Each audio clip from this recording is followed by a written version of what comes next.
Hello, welcome to the G.I. Joe New News Comics Review. I am David Allen, or if you would like, you can call me Super Dave 817. I would like you to like, share, and subscribe and hit the notification button if you would like to see more content like this. Thank you and enjoy.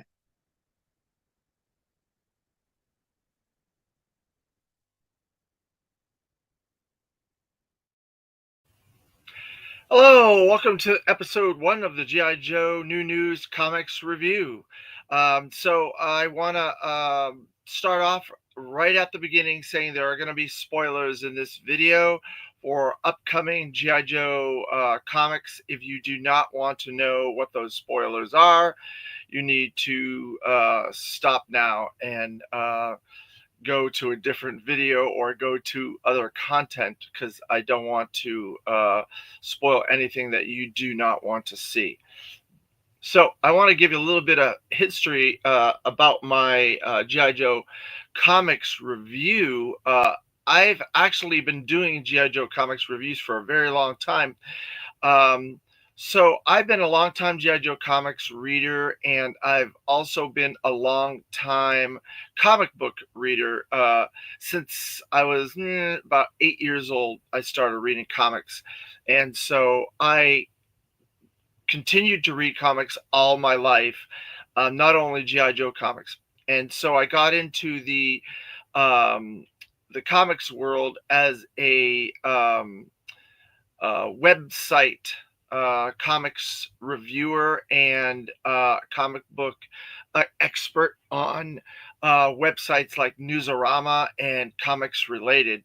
And so I would go to comic conventions and I would talk to comic creators about upcoming projects. I would talk to comic publishers about new comic initiatives and things that were going to be happening in the future for companies like Marvel and DC and a lot of different independent projects. So I've interviewed thousands of comic creators over the decades and had tons of interviews with publishers, and I've interviewed lots of comic book GI Joe creators as well over the years. So I'm a huge expert in the comic book world. You may not realize that from my other content on this channel, but I know a lot about comics. I know a lot about GI Joe comics, and I've been around the GI Joe and the comics world for a very, very long time. So I started the GI Joe comics review on my Facebook channel, and I've been sharing those for years and years and years. I started with issue 1 of GI Joe, and I stopped around issue 96. So now that I have picked up the GI Joe comics reviews on here, I'm going to continue with the next issue of GI Joe: A Real American Hero and start doing reviews. But I will also be covering comic news and comics kind of new issues, kind of reviewing some of those new issues, letting people know about what my opinions are and my feelings. And they are my feelings, they are my opinions. You do not have to agree with me on these things. It is my opinions. That's why it's on my channel. So I want to get that out of the way early. So, as you might have seen, this episode is episode 1 of the G.I. Joe New News Comics Review, and it is titled Spoilers because there will be some spoilers in this episode, not only for upcoming comics, but current comics. So, it depends on how you want to view this channel. If you want to learn about upcoming stuff, if you want to learn about current stuff and see what my opinion is, you will enjoy this. If you don't, then feel free, click off and watch something that you would prefer to enjoy. So, first off, I want to go over this month is the first month or I should say, the first issue month for G.I. Joe Silent Missions month. So a few months back, there was an announcement that Skybound was going to do a homage of Silent Interlude, which is the very first GI Joe comic that ever was a all silent issue by Larry Hama, Lealoa, and Marvel Comics, A Real American Heroes, issue 21, back in 1983. I'm gonna say 1983 or 84, somewhere in that vicinity, and it's considered one of the greatest comics, if not one of the greatest GI Joe comics. Definitely, probably the most popular GI Joe comic, next to maybe issue 1, or maybe even surpassing issue 1. So that story is one of the greatest stories because it was a silent issue, and it revealed some cool continuity between characters, and it really propelled the story elements of GI Joe further down the line from where it had been at that point. It was just GI Joe foiling different schemes of Cobra and stuff, and that issue really cemented it as integral continuity to the brand, and connected characters that were not connected before, tied in storylines, and made it a must-read comic. And that is why it is one of the most all-time successful series in the entire history of the comic industry. It's one of the highest selling comics. It was huge on the mail away comics list, as the number one mail away comic in history. And the sales garnered it multiple printings on a lot of the issues from around 83, 84 to probably 88, 89. Marvel was reprinting a lot of those issues because they were selling out left and right. So, because of that silent interlude first story, it has become one of those things in the G.I. Joe community that the fans and people that grew up with it have loved it, and have always kept it close to their hearts as one of their all-time favorite comics. And Skybound has been doing some really, really great things over the years. Devil's Due did a silent interlude special with issue 21 as well. And so now Skybound is doing the same thing, but they took it a bit farther. They took it step further with a whole month of silent interludes. And so it is called Silent Missions Month. And this was a reprint, another reprint, and it has been reprinted, I don't know how many times, probably 10 to 15 times in different formats. Silent Interlude, the first comic. And this shows all the characters that will be in the Silent Missions month. And it starts with Beachhead, goes to Jinx, goes to Spirit. Spirit is my favorite G.I. Joe character on the good guys side. He's not my favorite character overall, but he's my favorite good guy character, Spirit. And then it goes into Roadblock, and then Duke. So this is the first one that was released. It is the special Silent Interlude 21 reprint. And I'm going to go over it a little bit for you. It has this cool new cover by Andy Kubert, of course. And it has all the different covers on the back. And basically, it's pretty much the original comic page for page. I do not recall seeing anything different in it. I checked it with my original to see if it was close. I had heard there was an extra page, but I don't see any extra pages in here. So I don't know where that rumor came from, but I've not seen any extra pages. It looks identical. The only extra thing that I saw was this article, Larry Hama, and he explains the history of Silent Interlude, the very first issue. This reprint is based off of issue 21. And he talks about a little bit of the history, and I'm going to read off a little excerpt from his his article in the back. All right, it says, my heartfelt thanks to all the readers and fans who faithfully follow the adventures of my characters and still support my efforts to this day. I try to keep faith with readers by giving my all to a toy book, which were considered the bottom of the barrel at the time. Despite working for a lower rate and being completely ignored by the organized comics industry of the times, I never imagined it would have the legs it has. Thank you all for your appreciation. Larry Hama. So, Larry Hama has spoken many times at conventions. I've interviewed him. I've interviewed him on this channel. I've met him dozens of times in person. And I can pretty much recite that story word for word, that they somehow lost the issue. It was in a pile on Denny O'Neil's desk, and somehow they lost it. So they needed a new issue. So Denny goes to Larry, hey, we lost issue 21. We need another issue. And Larry's like, well, I can do that, and I can figure out how to do it within the time frame we need it. They needed it within like 3 weeks.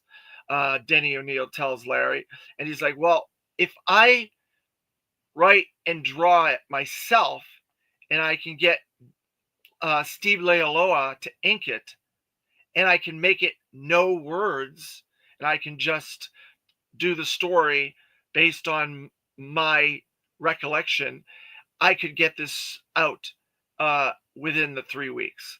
And so that's what happened. And that's how we got issue 21. Steve Leialoha did inks. There was a different cover artist, and I'm not too sure who the original cover artist is, but Larry drew it and wrote it, and so now it's a legend within the G.I. Joe community and the comic book world as well.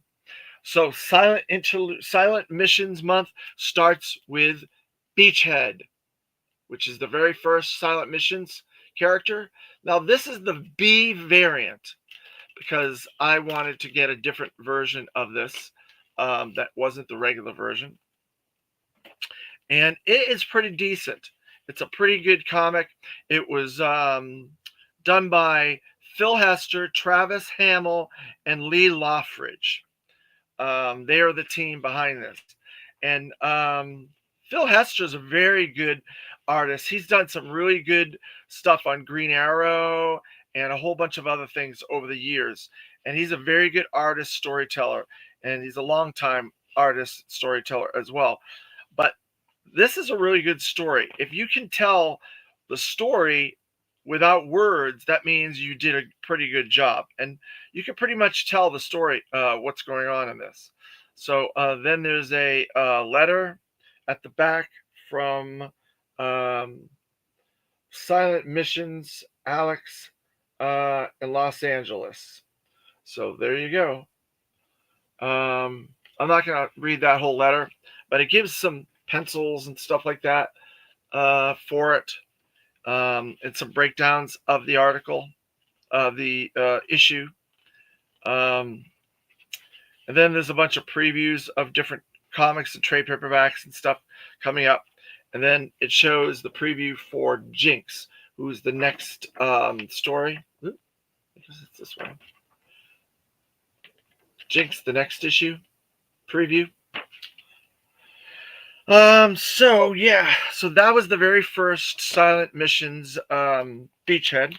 So the next one will be, like I said, Jinx. So we'll probably do the next episode with that, and we'll do the first review of my next issue, which I believe is going to be issue 97 of A Real American Hero. I'm going to start right where I left off. And so I also have a couple interesting things because how big of a deal this was. Comic Shop News, which I've been getting Comic Shop News, God, for 40 years since it started back in the 80s. They did an article on Silent missions, and the cover is of Beachhead. And that's a big deal to be on the cover of Comic Shop News. G.I. Joe has really hit the big time again, and I'm very happy. They're doing such a great job. So now let's get into spoiler territory. So there's going to be Free Comic Book Day coming up in a couple of weeks. Usually it's the end of April, beginning of May. And so sometimes these things get out. I showed you the preview of the Free Comic Book Day special a few weeks back on the G.I. Joe New News review. So I want to give you a bit of spoilers. And again, if you don't want to hear this, then you need to click off now. So one of the story elements is with Clutch, and he's driving a green Jeep in the story. And it turns out the green Jeep is Hound from the Transformers.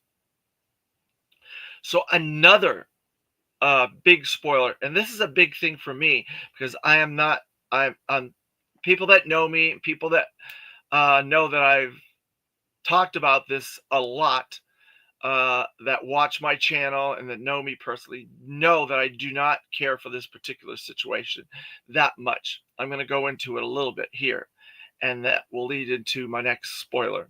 So, back in the 2008 or 2000 late 2007, they did G.I. Joe the 25th anniversary, and one of the figures they included in that was Matt Tracker from Mask. And as you know, Loyal Subjects is now holding the license to do toys based on the Mask property, including Matt Tracker. Now, this is a great figure. I loved it. I thought it was really cool. Comes with a little miniature vehicle, has this helmet, and he looks like his character from Mask. So I thought it was a great figure. Well, 2016, 17, I would say IDW started to create a combined Hasbro universe. And this was not something that was accepted very well by Hasbro because it didn't go the way that they wanted it to. They wanted it to go differently, and it didn't hit the notes that they wanted it to go to. IDW basically got the rights to ROM, Micronauts, Mask, Action Man, trying to think of what else. Obviously they already had GI Joe and Transformers, so you have all these 6 licenses, and they tied them all together, and their first storyline was called Revolution. That's why I brought this box set out here to show you. Revolution was the very first crossover between all these properties. Eventually, they would also get Visionaries, and there's kind of little inside things for Gem and the Holograms, Inhumanoids, and those type of things. But they were never really crossed over. The same with Cops. They were never crossed over permanently within the Hasbro connected universe that IDW was building. But they did do all these properties, and they were all involved in this revolution. So, so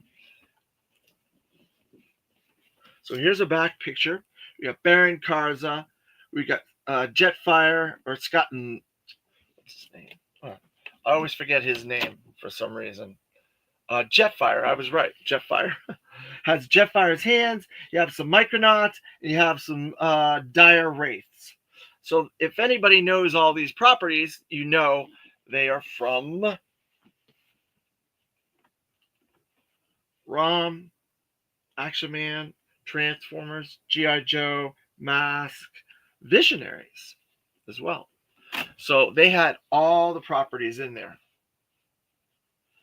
But the one thing that bothered me about this was, you can see Matt Tracker here. You can't really tell, but he was based on another ethnic group.